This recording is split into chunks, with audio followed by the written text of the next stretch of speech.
좋다. 마을 사람들은 모두들 복동이와 길동이를 칭찬했습니다. 그런데 두 아이네 집은 무척 가난했어요. 옷은 누덕누덕 기워 입고 집시는 떨어져서 너덜너덜했죠. 쫄쫄 굶는 날도 많았지만 복동이와 길동이는 매일매일 웃고 살았어요. 큰일 났다. 쌀독이 텅텅 비었어. 그래서 두 아이는 머슴살이를 하기로 결심했습니다. 복동이와 길동이는 건넌 마을 김대감 집을 찾아갔어요. 3년 동안만 머슴살이를 시켜주십시오. 3년이라. 그런데 나이가 너무 적구나. 무슨 일이든 시켜만 주시면 열심히 하겠습니다. 두 아이의 씩씩한 대답에 김대감은 고개를 끄덕였어요. 복동이와 길동이는 아침 일찍 일어났습니다. 복동이가 쓱싹쓱싹 마당을 쓸면 길동이는 부글부글 쇠죽을 끓였죠. 소 먹이 주고 닭 모이 주고 사내가 나무 헤어고 들에 나가 농사일 거들고 밤이면 새끼를 꼬아 집신을 삼았죠. 송글송글 땀을 흘리며 둘은 아주 열심히 일했습니다. 해가 갈수록 김내감네 살림은 부쩍부쩍 늘어났어요. 과일나무에는 과일이 주렁주렁 열리고 들판에는 벼들이 누릇누릇 익어가고 외양간의 소들은 투실투실 살이 올랐죠. 그리고 곳간에는 벽가마니가 차곡차곡 쌓였습니다. 그렇게 드디어 3년이 되었어요. 내일이면 집으로 떠나는 날이었죠. 두 아이는 집으로 갈 생각에 마음이 설레었습니다. 그동안 받은 세경으로 고향의 논밭과 대지를 조금 사두었거든요. 넌 농사를 열심히 지을 거야. 난 대지를 키울 거야. 복동이도 길동이도 신이 나서 말했습니다. 그런데 그날 밤 김대감이 복동이와 길동이를 불렀어요. 너희들 덕에 우리 집이 더욱 부자가 되었구나. 김대감은 얼굴 가득 미소를 지으며 말했죠. 마지막으로 부탁이 있는데 들어줄 수 있겠느냐? 무엇이옵니까? 아주 가는 새끼가 급하게 필요한데 새끼를 좀 꼬아주려무나. 대감방을 나오며 길동이는 코웃음을 쳤어요. 내일이면 이 집을 나가는데 새끼를 꼬아달라고? 난 안 꾼다. 길동이는 화가 나서 이웃집으로 놀러를 갔죠. 하지만 복동이는 밤 늦게까지 새끼를 꼬았습니다. 그래, 대감님의 마지막 부탁인데 정성껏 꼬아야지. 그래서 아주 가늘게 열심히 꼬았어요. 밤이 이슥해져서야 길동이는 촐랑촐랑 집으로 돌아왔죠. 복동이는 쿨쿨 잠을 자고 있었어요. 복동이가 꼬아놓은 새끼를 보자 길동이는 후회가 됐죠. 그제야 길동이는 부랴부랴 새끼를 꼬기 시작했습니다. 어쩌나 시간이 없네. 길동이는 급한 마음에 새끼를 굵게 꼬았어요. 다음 날 아침을 알리는 수탉의 울음소리가 들려왔습니다. 복동이와 길동이는 길을 떠날 채비를 했어요. 저희들이 꾼 새끼입니다. 참 기특한지고 마지막까지 내 부탁을 들어주다니. 김대감이 활짝 웃으며 말했어요. 자, 나를 따라오너라. 김대감이 두 아이를 데리고 간 곳은 광이었습니다. 그곳에는 엽전이 가득 쌓여 있었어요. 저기 있는 엽전을 너희들이 꼰 새끼줄에 마음대로 깨어가거라. 내가 너희들에게 주는 마지막 상이니라. 그 소리에 복동이와 길동이는 깜짝 놀랐습니다. 복동이는 가는 새끼줄을 들고 엽전을 꿰기 시작했어요. 쩔그렁 쩔그렁 끝도 없이 엽전이 새끼줄을 따라 들어갔죠. 길동이도 굵은 새끼줄을 들고 엽전을 꿰기 시작했습니다. 길동이는 있는 힘을 다해 엽전을 꿰었어요. 하지만 새끼줄이 두꺼워서 단 한 푼의 엽전도 깰 수가 없었어요. 한편 복동이는 엽전 꾸러미를 말에다 잔뜩 싣게 되었습니다. 엽전 꾸러미가 너무 많아서 말이 기우뚱 기우뚱 쓰러질 것 같았죠. 하지만 길동이는 들고 있던 엽전 한 양만 달랑 들고 터덜터덜 걸어서 집으로 돌아가게 되었어요. 그렇게 해서 복동이는 기와집도 사고 논밭도 샀습니다. 그리고 굶주리고 있는 마을 사람들이 보이면 쌀을 듬뿍듬뿍 나누어 주었어요. 길동이는 어떻게 되었냐고요? 길동이는 옛날에 그 초가집에서 돼지를 키우며 잘 살고 있답니다. 달콤한 방귀. 옛날 마음씨군 할아버지와 할머니가 살았습니다. 할아버지는 목수라서 산에 가서 나무를 베고 할머니는 집에서 밥도 하고 빨래도 했죠. 그러던 어느 날 할아버지가 산에서 커다란 나무를 베는데 나무 밑동에 커다란 구멍이 하나 있었어요. 그리고 그 구멍에서 벌 한 마리가 윙 하고 날아다녔죠. 할아버지가 가만히 보니 그 밑동에는 꿀이 한가득 들어있었어요. 손가락으로 쿡 찍어서 먹어보니 너무도 달고 맛있었죠. 할아버지는 쿠다닥 집으로 달려갔습니다. 할멈, 얼른 산으로 갑시다. 커다란 나무를 베었더니 커다란 구멍이 하나 있고 그 구멍 속에 단 꿀이 한가득 들어있다오. 그렇게 해서 할아버지와 할머니는 산으로 큰 항아리를 가져갔어요. 그런데 어찌나 꿀이 많은지 항아리에 가득 퍼남고도 꿀이 너무도 많이 남았죠. 그래서 할아버지와 할머니는 남은 꿀을 맛있게 나눠 먹었습니다. 다음 날 할아버지와 할머니가 뽕 하고 방귀를 뀌었는데 글쎄 방귀 냄새가 얼마나 단지 모르는 거예요. 방귀가 꿀보다 몇 배나 더 단 것 같았죠. 할아버지와 할머니는 번갈아 방귀를 뀌면서 단 방귀 냄새를 맡았습니다. 아이고 달아라. 아이고 냄새가 이렇게 다네요. 할멈 나한테 좋은 생각이 있어. 단방귀를 모아서 맡으면 더 달겠지. 할멈 좀 더 뿡뿡 끼워보구려. 예, 잘 모아봐요. 그렇게 해서 두 사람은 한참 동안 신나게 단 방귀 냄새를 맡았습니다. 그때 할머니에게 좋은 생각이 났어요. 영감, 단 방귀 말이요. 우리만 맡지 말고 어디 한번 발로 다녀봅시다. 그 말을 듣고 할아버지가 얼른 맞장구를 쳤죠. 그거 참 좋은 생각이요. 그렇게 합시다. 다음 날 할아버지와 할머니는 동네방네 돌아다니며 단방귀를 팔러 다녔습니다. 큰 소리로 단방귀 사라고 외치면서 말이죠. 단방귀 사려. 단방귀 사려. 그러다가 어느 큰 부잣집에 이르렀어요. 그 부잣집에는 할머니가 혼자 살고 있었는데 세상에서 맛있다는 건 죄다 먹어보았지만 단방귀라는 건 지금까지 먹어본 적이 없었죠. 그래서 부잣집 할머니는 단방귀 장수를 불렀습니다. 여보시오, 내가 단방귀를 사리 말이다.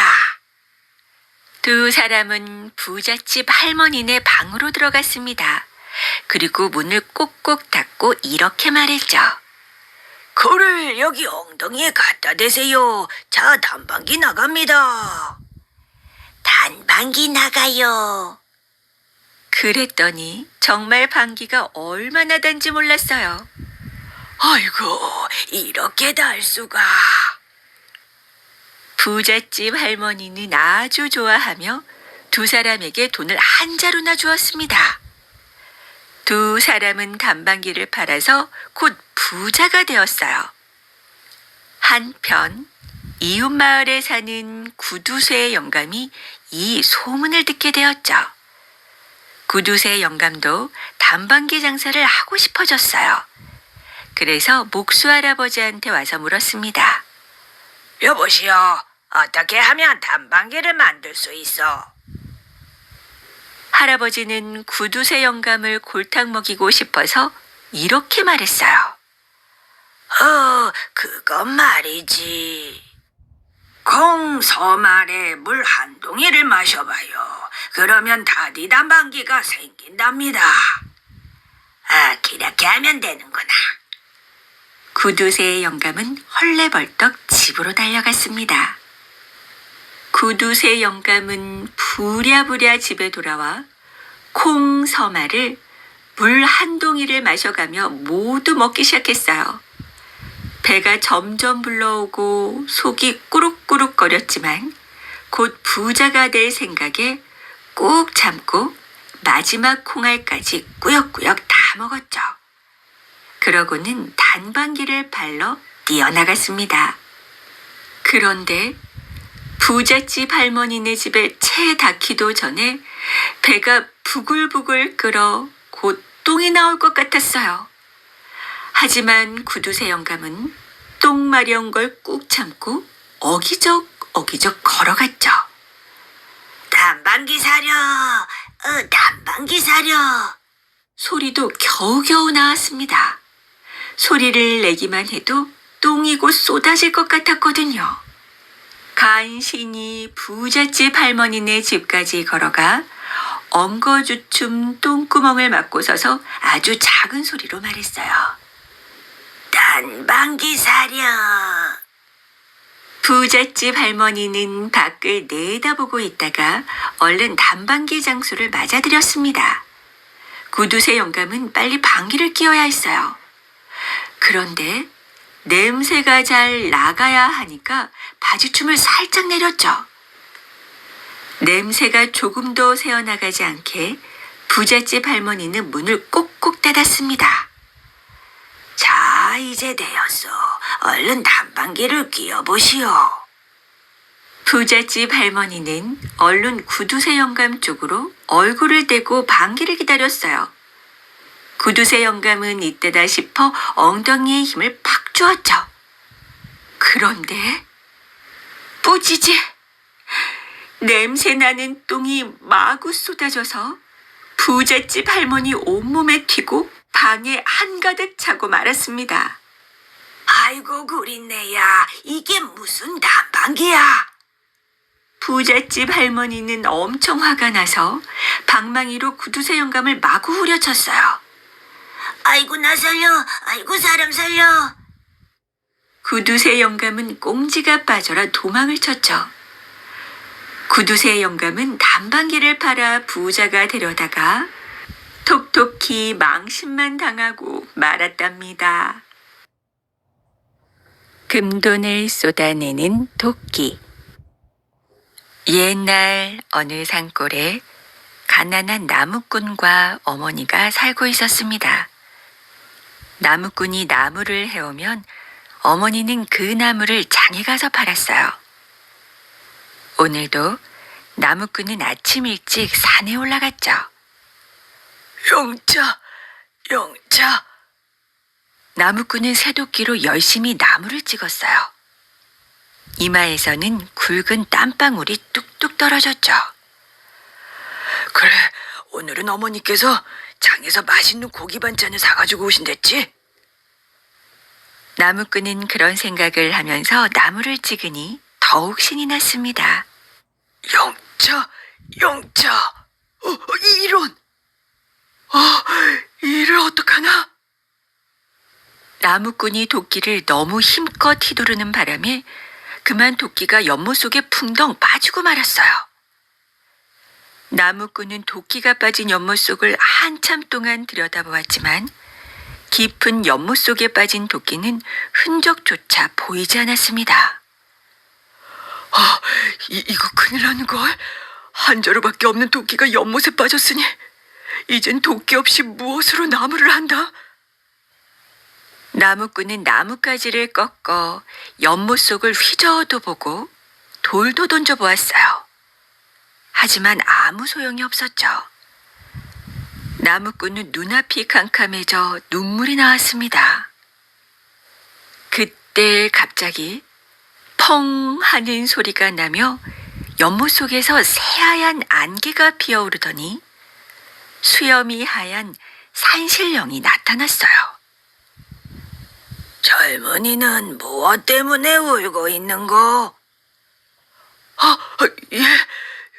제가 나무를 하다 그만 실수로 연못 속에 도끼를 빠뜨렸습니다. 도끼가 없으면 나무를 할 수 없기 때문이에요. 그참 안 되었구만. 잠시 기다려보게나. 이렇게 말하고 산신령은 연못 속으로 들어갔습니다. 잠시 후 산신령은 연못 속에서 번쩍번쩍 빛나는 금도끼를 들고 나왔어요. 이 도끼가 네 도끼냐? 예? 신령님, 제 도끼는 금도끼가 아닙니다. 그렇다면 다시 찾아봐야겠군. 신령님은 나무꾼의 도끼를 찾기 위해 다시 연못 속으로 들어갔어요. 잠시 후 신령님이 다시 나타났죠. 자, 그럼 이 도끼가 네 도끼냐?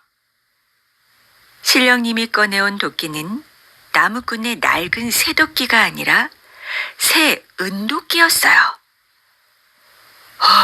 제 도끼가 아닙니다. 제 도끼는 낡은 새도끼입니다. 그럼 다시 찾아보마.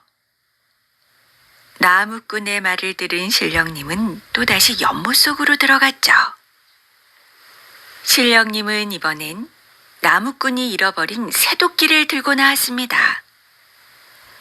그럼 이 도끼가 네 도끼냐? 이건 새도끼란다. 나무꾼은 새도끼를 살펴보고 대답했습니다. 예, 맞습니다. 이 새도끼가 제 도끼입니다. 신령님, 정말 고맙습니다. 나무꾼은 몇 차례나 큰 절을 했어요. 나무꾼아, 그럼 나는 바빠서 이만 가봐야겠다. 그럼 나무 많이 해서 가거라. 펑 하는 소리와 함께 신령님은 어디론가 사라져버렸죠. 나무꾼은 새도끼로 다시 나무를 찍기 시작했어요. 그런데 이게 뭐지? 나무꾼은 나무를 찍다가 깜짝 놀랐습니다. 나무를 찍은 곳에서 금돈과 은돈이 와르르 쏟아졌기 때문이에요. 나무꾼은 곰곰이 생각했습니다. 이게 무슨 일일까? 어디 한번 다시 찍어보자. 나무꾼은 정신을 차리고 새도끼를 번쩍 들었어요. 그리고 힘껏 나무를 찍었습니다. 와르르 와르르 하는 소리와 함께 금돈과 은돈이 마구 쏟아져 나왔어요. 안 돼. 이건 내 돈이 아닌데. 그때 하늘에서 신령님의 목소리가 들렸습니다. 나무꾼아, 그 돈은 다 네 돈이니 가져가도록 하여라. 네? 이 돈이 다 제 돈이라고요? 나무꾼은 꿈인지 생시인지 믿어지지 않았어요. 계속 큰절을 하며 목맨 소리로 겨우 말했죠. 신령님 고맙습니다. 정말 고맙습니다. 정직한 사람에게 주는 상이니라 어서 가거라. 네, 신령님. 나무꾼은 지게에 돈을 하나 가득 지고는 집으로 내려갔어요. 어머니, 어서 나와보세요. 왜 그러느냐? 어머니가 부엌에서 나오며 물으셨죠. 어머니, 이 돈 좀 보세요. 에? 이게 뭐냐? 이게 다 웬 돈이냐? 어머니도 놀라서 얼마 동안 입을 다물지 못했어요. 그렇게 해서 나무꾼은 큰 부자가 되었습니다. 으리으리한 집에서 좋은 옷도 입고 맛있는 음식도 먹으며 재미있게 살게 되었어요. 그러던 어느 날 이웃 마을의 사촌 형이 이 소문을 듣고 나무꾼을 찾아와 물었죠. 너는 어쩌다가 이렇게 갑자기 부자가 되었느냐? 어서 솔직하게 말해보거라. 예, 형님, 자세히 얘기해드리겠습니다. 그리고 나무꾼은 산에서 있었던 일들을 자세하게 이야기했어요. 사촌 형은 귀가 솔깃해서 들었죠. 얘기해줘서 고맙다. 그럼 나도 산에 한번 가봐야겠다. 다음 날 새벽, 숲속은 안개가 자욱했어요. 사촌 형은 녹슨 쇠도끼로 연못가에서 나무를 찢기 시작했습니다. 하지만 아무리 힘껏 내리쳐도 쇠도끼는 사촌 형의 손에서 미끄러져 나가지 않았어요. 에이, 그거 참 쉽지 않네. 그렇다면 뭐 할 수 없지. 사촌 형은 녹슨 쇠도끼를 일부러 연못 속에 훌쩍 던져 붕덩 빠뜨려 버렸습니다. 사촌 형은 기뻐하며 산신령을 기다리며 앉아 있었어요.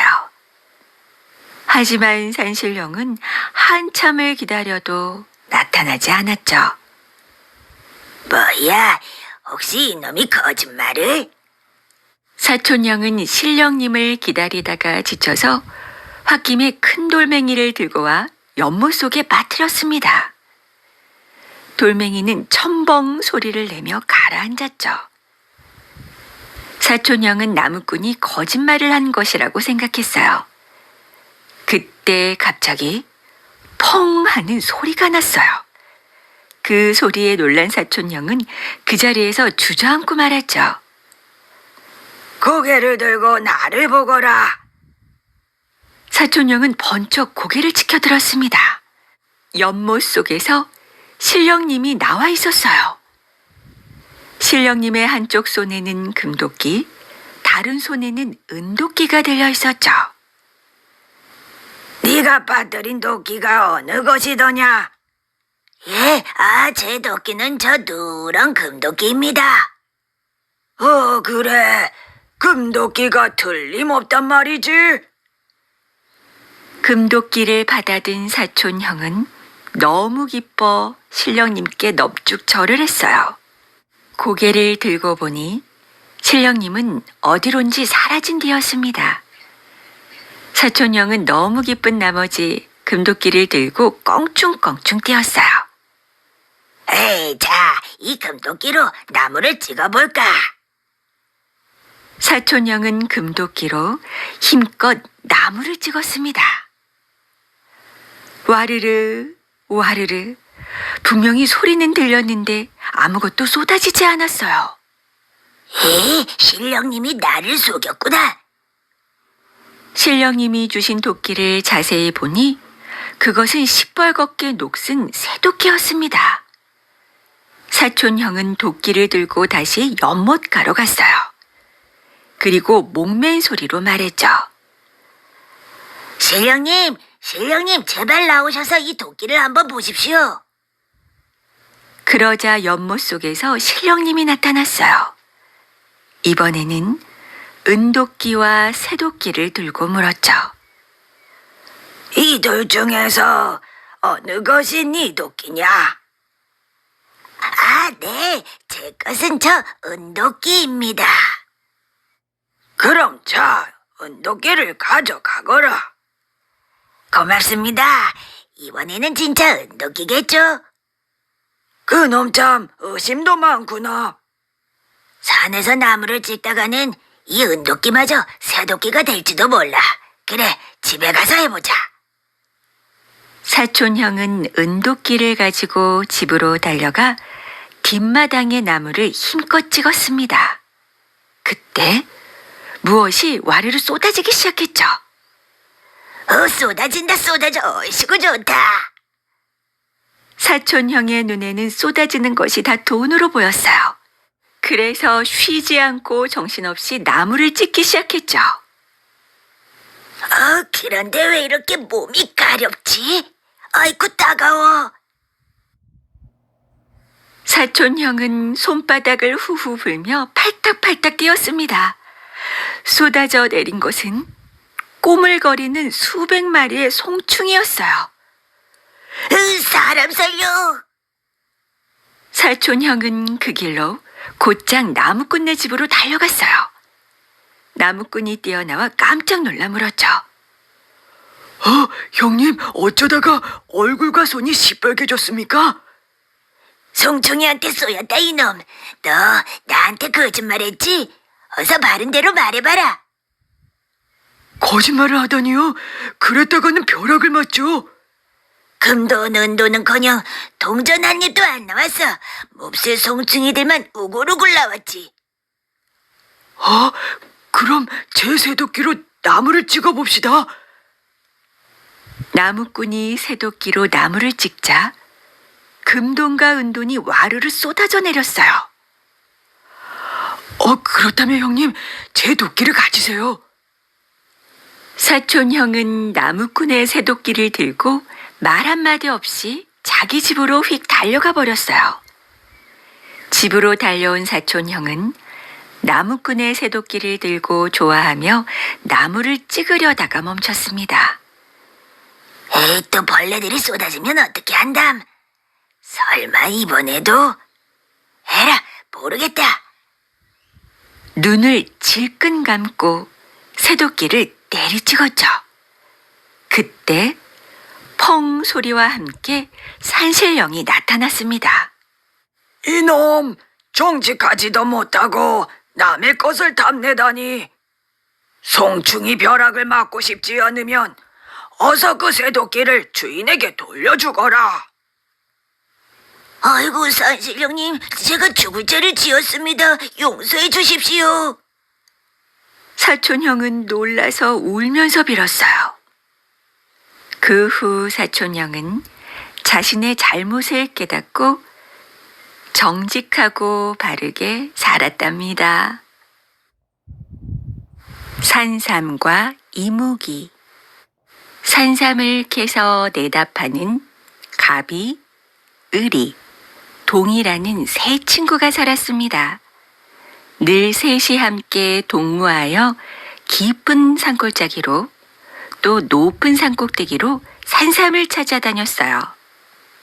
산삼은 사람의 손길이 닿지 않는 깊고 높은 산에서만 맑은 이슬을 먹고 하얀 뿌리를 뻗는답니다. 그래서 쉽게 찾을 수가 없었죠. 어느 날 새 친구는 새 집신 꼬아 신고 망태를 메고 산삼을 캐러 떠났어요. 셋이 산삼을 꼭 캐오자고 손가락을 걸고 약속을 했죠.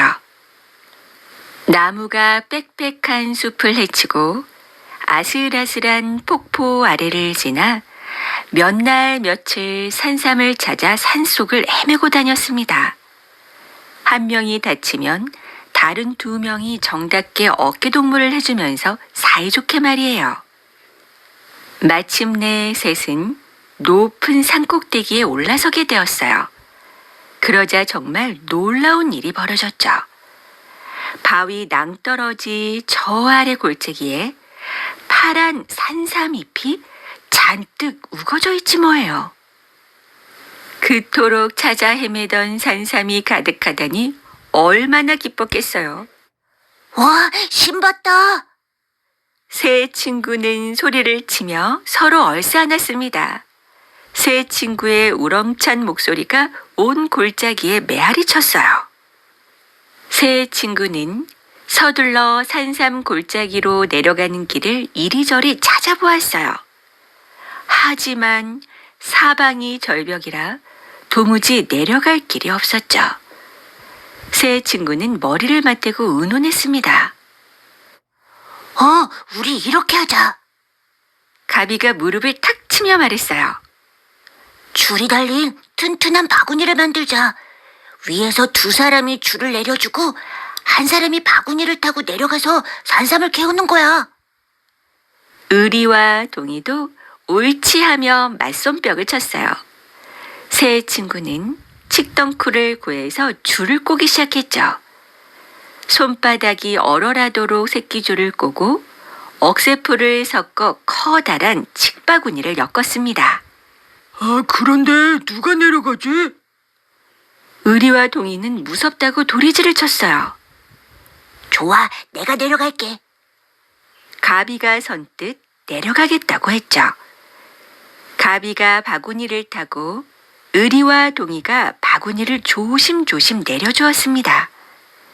바구니가 골짜기 아래로 흔들흔들 내려갔어요.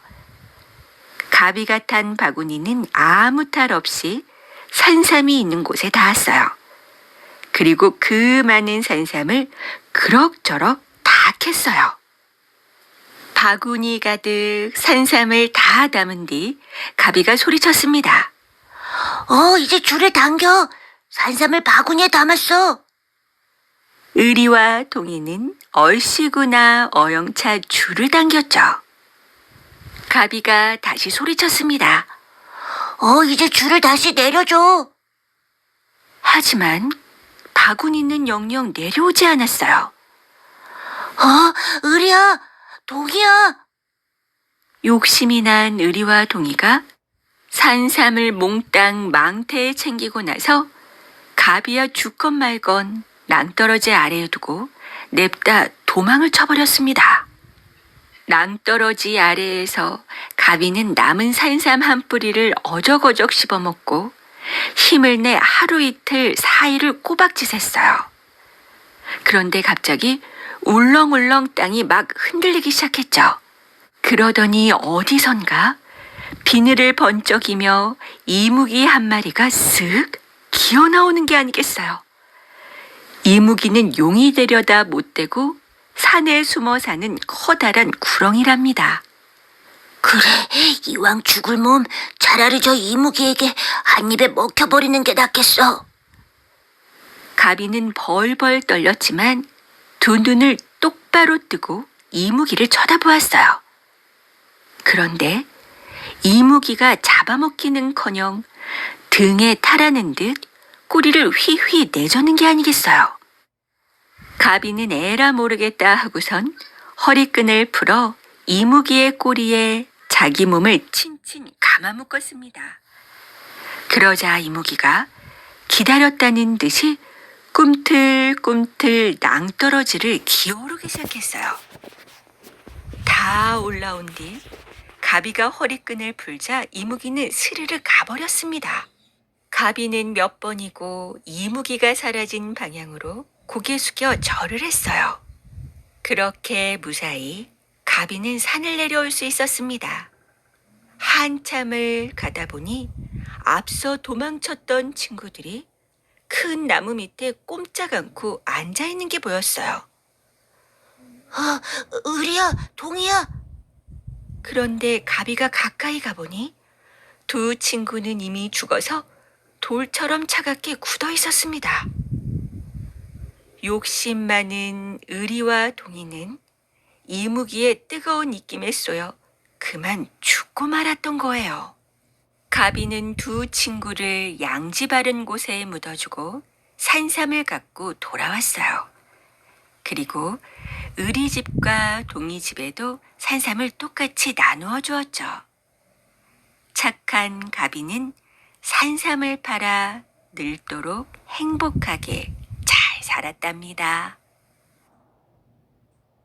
탐나를 세운 고을나 부을나 양을 나 옛날 아주 멀고 먼 옛날 제주 섬에는 사람이 살지 않았어요. 그러던 어느 날이었죠. 우르릉 쾅쾅 천둥이 울리고 번쩍번쩍 번개가 쳤습니다. 금방 섬이 무너질 것처럼 흔들렸어요. 땅이 갈라지면서 그 속에서 세 사람이 솟아나왔습니다. 한 사람은 고을나였고 한 사람은 양을나, 그리고 마지막 한 사람은 부을나였어요. 이들은 각각 고씨, 양씨, 부씨의 시조가 되었습니다. 그리고 이들이 나오면서 갈라진 땅은 굴이 되었어요. 이 굴이 바로 지금의 삼성혈이죠. 고을나, 양을나, 부을나는 의좋게 살았습니다. 세 개의 굴에서 살면서 함께 사냥을 해서 짐승을 잡아먹고 그 가죽으로 옷을 해서 입었어요. 그러던 어느 날 고을나가 말했습니다. 바다에 비치는 산 그림자를 보니 바다 건너에는 다른 세상이 있는 모양이야. 그러자 양을나가 말했죠. 거긴 땅이 넓어서 사냥하기도 좋을 거야. 그러자 부을나도 말했어요. 우리 한번 가보는 게 어떨까? 그리하여 세 사람은 영주산에 올라가 나무를 베어 배를 만들었습니다. 영주산은 지금의 한라산이죠. 고을나, 양을나, 부을나는 배를 타고 육지를 향해 떠났어요. 며칠 낮, 며칠 밤을 비바람에 시달린 끝에 탐진이라는 땅에 닿았습니다. 세 사람은 거기서부터 걸어서 신라로 향했어요. 세 사람이 도착하기 전날 밤, 신라 임금님은 이상한 꿈을 꾸었습니다. 남쪽에서 큰 별이 떠올라 신라까지 환하게 비추는 꿈이었어요. 이상한 꿈이로다. 이것이 무슨 징조인고? 참으로 좋은 징조입니다. 이제 곧 남쪽에서 귀한 손님이 오실 것입니다. 별을 보고 점을 치는 신하가 말했죠. 과연 조금 있으니까 고을나, 양을나, 부을나가 찾아왔죠. 신라 임금님은 세 사람을 반갑게 맞이하였습니다. 어서 오시오. 그대들은 어디에서 오셨는가? 먼 남쪽 섬에서 탐진을 거쳐서 왔습니다. 오, 그렇다면 탐진의 탐자에다 신라의 라자를 붙여 그대들의 나라 이름을 탐나라고 부르는 게 어떻겠소? 아, 고맙습니다. 그럼 나라 이름을 탐나라 하겠습니다. 세 사람은 다시 배를 타고 탐라로 돌아왔어요. 배를 바닷가에 붙들어 매고 한숨 푹 자고 나니 몸이 날아갈 듯이 가뿐하였죠. 우리 활쏘기 내기 할까? 그거 좋지. 고을나가 쏜 화살은 1, 2에 가서 떨어졌습니다. 양을나가 쏜 화살은 2, 2에 가서 떨어졌죠. 부을나가 쏜 화살은 3, 2에 가서 떨어졌어요. 그래서 지금 제주도의 동네 이름이 1도, 2도, 3도라고 생겼답니다. 다시 섬으로 돌아온 세 사람은 전처럼 굴에서 살면서 사냥으로 나날을 보냈어요. 그러던 어느 날 바다에 나가보니 큰 괴짝이 파도에 밀려 바닷가에 닿아 있었죠. 저게 뭐지? 괴짝 아니야? 세 사람은 영차 무거운 괴짝을 무트로 끌어올렸어요. 괴짝의 뚜껑을 여니 그 속에 작은 괴짝이 3개가 있었습니다. 하나를 열어보니 그 안에는 5가지 곡식인 쌀, 보리, 조, 콩, 기장의 씨앗들이 들어 있었어요. 또 하나의 상자를 열어보았죠. 두 번째 상자에서는 6짐승인 소, 닭, 돼지, 염소, 개, 말이 제각기 울면서 뛰쳐나왔습니다.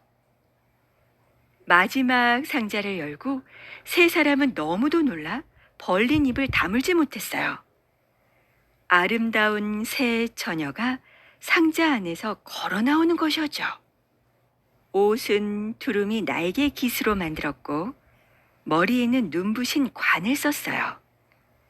놀라서 멍하니 서 있는 세 사람에게 처녀들은 공손히 절을 하였습니다.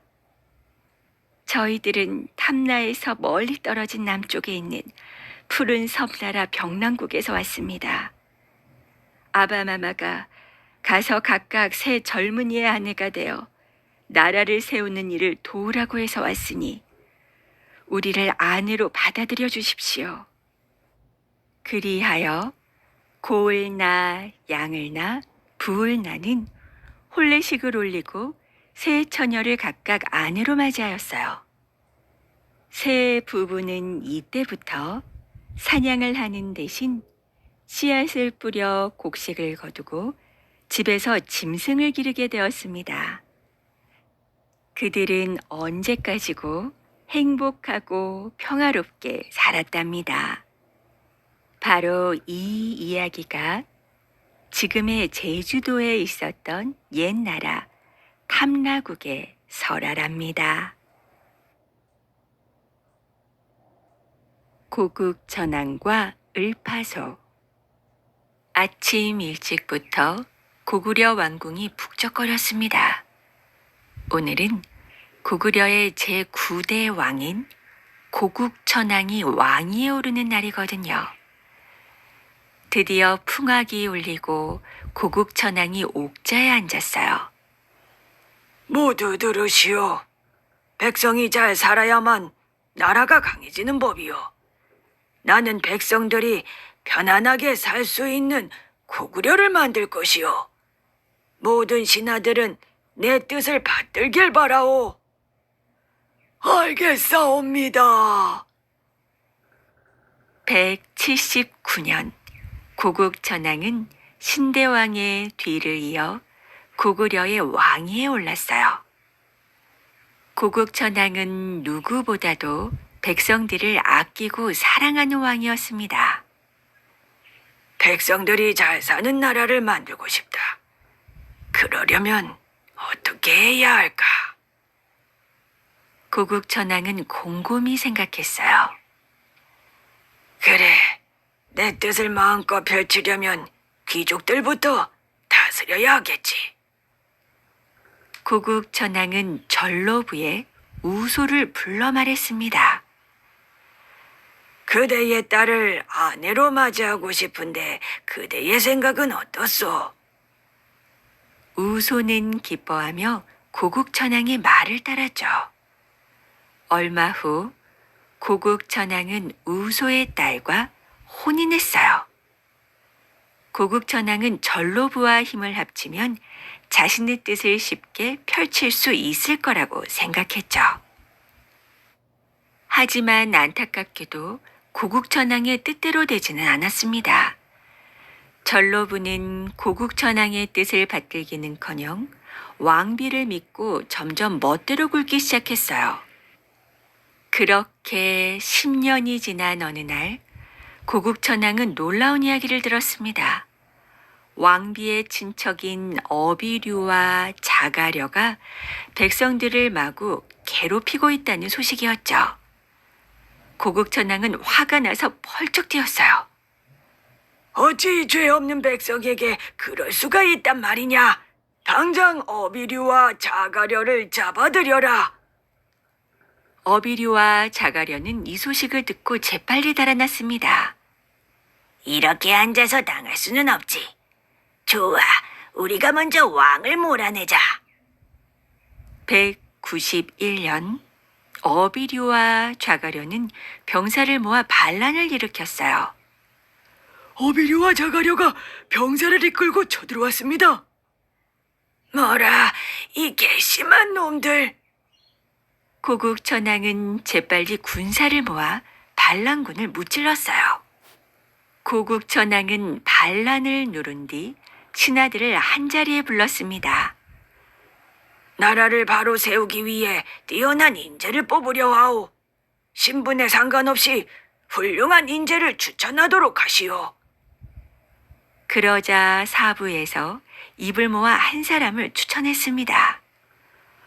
학식이 높고 성품도 바른 안류를 추천하옵니다. 어서 그를 데려오시오. 고국 천왕은 얼른 안류를 왕궁으로 불러들였어요. 고구려는 그대와 같은 훌륭한 인재들이 필요하오. 나를 도와주겠소. 안류는 잠시 생각하더니 입을 열었습니다. 저는 나란 일을 하기에 어리석고 부족한 사람입니다. 저보다도 나란 일을 맡을 만한 사람이 있사옵니다. 그가 누구요? 을파소입니다. 을파소는 유리왕 때 대신이던 을소의 손자로 성품이 곧고 지혜가 깊은 사람이었어요. 지금은 자물촌에서 농사를 짓고 있지만 왕께서 부르시면 달려올 것입니다.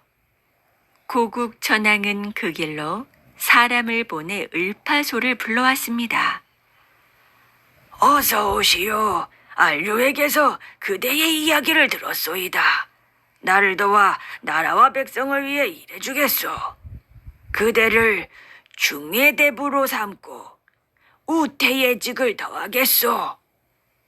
하지만 을파소는 단호히 거절했어요. 저는 어리석은 사람이라 왕의 뜻을 받들기 어렵습니다. 더 어지고 현명한 사람을 뽑아 더 높은 벼슬을 주고 왕께서 원하시는 일을 시키시옵소서. 신하들은 이 모습을 보고 한마디씩 했습니다. 저렇게 괘씸할 수가 이렇게 농사꾼 주제에 벼슬을 거절해. 하지만 고국 천왕은 을파소가 무슨 생각을 하는지 알아차렸죠. 우태 정도의 벼슬로는 귀족들을 누를 수가 없다는 말이로구먼. 고국 천왕은 신하들을 향해 큰 소리로 말했습니다. 을파소를 국상에 임명하노라. 모두 국상을 도와 나란 일에 힘쓰도록 하라. 시골에서 농사나 짓던 사람을 국상에 앉히다니요. 신하들은 크게 반대하고 나섰어요. 하지만 고국 천왕은 들은 척도 하지 않았죠. 오히려 신하들을 엄하게 나무랐습니다. 어느 누구라도 국상 을파소의 말을 듣지 않는다면 큰 벌을 내리겠다. 고국 천왕 덕분에 을파소는 뜻대로 나란 일을 할 수 있었습니다. 을파소는 잘못한 사람들을 엄히 벌해 나라의 질서를 바로잡았어요. 또한 신분을 따지지 않고 훌륭한 인재들을 뽑았죠. 을파소가 국상이 된 후부터 고구려는 점점 살기가 좋아졌답니다. 을파소가 국상이 된 지 3년이 지났습니다. 194년 어느 날 고국 천왕은 조용히 을파소를 불렀어요. 얼마 전에 지량으로 사냥을 나갔다가 울고 있는 젊은이를 보았소. 남의 집 일을 하며 어머니를 모시는데 올해는 흉년이 들어 일할 곳이 없다고 하오. 어머니께 드릴 음식을 구하지 못해 운다고 하였소. 그해 고구려에 된서리가 내려 농사를 모두 망쳤습니다. 먹을 것이 부족해 많은 백성들이 끼니조차 잊지 못했죠. 국상, 나는 백성들이 마음 놓고 살 수 있는 나라를 만들고 싶소. 그런데 아무리 노력해도 배고파 우는 사람들이 많구려. 을파소가 또박또박 말했습니다. 흉년과 풍년은 사람이 정하는 것이 아닙니다. 애써 농사를 지어도 비가 내리지 않으면 곡식이 자라지 못하고 홍수가 나거나 서리가 내려도 곡식을 거둘 수 없게 됩니다. 그렇다면 어떻게 흉년을 막을 수가 있겠소? 흉년은 사람이 없앨 수 있는 것이 아니옵니다. 하지만 다른 방법으로 백성들을 구할 수 있습니다. 그것이 무엇이오? 을파소는 오랫동안 생각해 온 것을 이야기하기 시작했어요. 예로부터 어진왕은 백성들이 굶주릴 때마다 나라의 창고를 열어 곡식을 나누어 주었습니다. 하지만 무작정 곡식을 나누어 준다면 나라의 창고도 곧 바닥이 나겠지요. 고국천왕은 고개를 끄덕였어요. 흉년에만 백성들이 굶주리는 것이 아닙니다. 식량이 떨어지는 봄부터 가을에 추수하기 전까지 백성들은 굶주립니다. 봄부터 가을까지는 백성들에게 곡식을 빌려주고 추수가 끝난 겨울에 빌려준 곡식을 되받으소서. 그리하면 굶주리는 백성들이 크게 줄어들 것입니다. 고국천왕은 무릎을 탁 쳤습니다. 역시 국상이요. 참으로 좋은 생각이구려. 고국천왕은 을파소가 말한 대로 새 법을 만들어 널리 알렸어요. 관청에서는 해마다 3월부터 7월까지 백성들에게 곡식을 내주어라. 다만 식구수에 따라 나누어 주고 빌려준 곡식은 추수가 끝난 10월에 되받아라. 고국천왕은 식량이 부족한 봄부터 곡식을 빌려주고 추수가 끝난 다음에 빌려준 곡식을 돌려받게 했어요.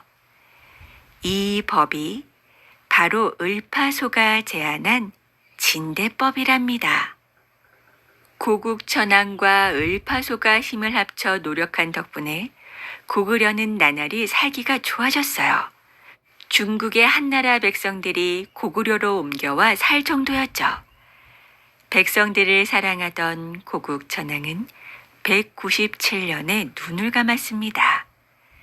진대법이 실시된 지 꼭 3년이 지난 해였어요. 새로 왕위에 오른 산상왕도 을파소가 옆에서 도와주기를 바랐죠. 국상, 고구려에는 국상이 꼭 필요하오. 나를 도와 고구려를 위해 애써주시오. 을파소는 산상왕을 도와 열심히 일했습니다. 그리고 6년이 지난 203년 을파소도 눈을 감았어요. 백성을 위해 어진 정치를 펼친 고국천왕과 을파소. 이 두 사람이 있었기에 고구려는 더욱더 강한 나라로 발돋움할 수 있었답니다.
영마,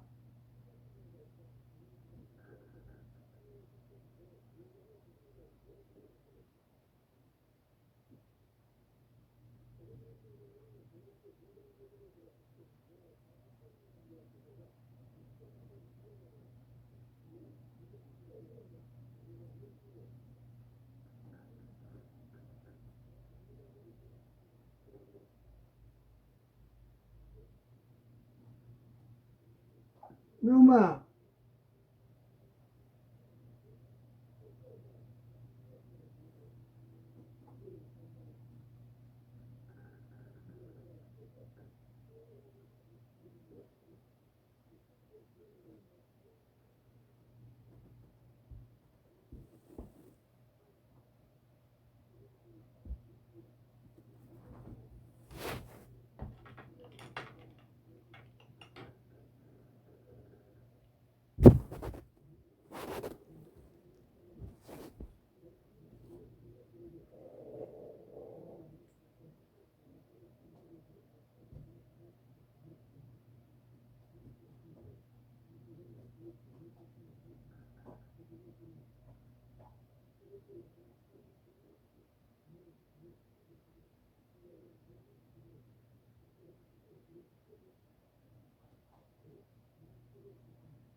누마 시간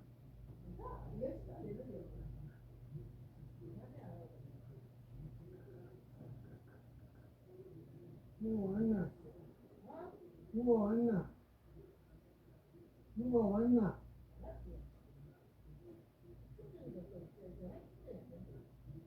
응?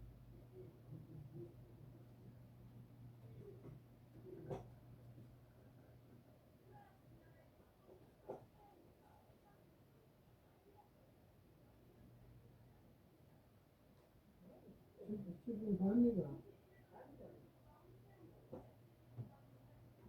4시에 일하면 되나?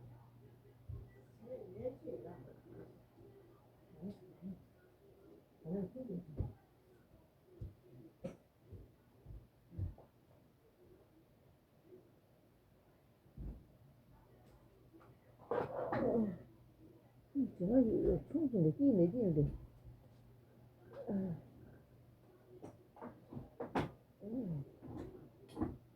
전화기 안 돼, 이제.